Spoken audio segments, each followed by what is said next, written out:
Cognitive Behavioural Therapy. Introduction to the course. Cognitive behavioural therapy, commonly known as CBT, is one of the most effective and widely used therapeutic approaches supporting mental health and emotional well-being.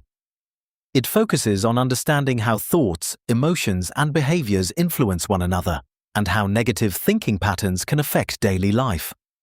CBT helps individuals develop healthier coping strategies, improve emotional resilience, and manage challenges such as stress, anxiety, and low mood more effectively.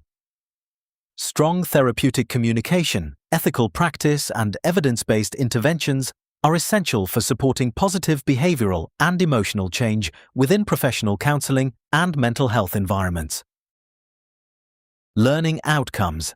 After completing this course, you should be able to understand core cognitive behavioural therapy principles supporting emotional well-being effectively.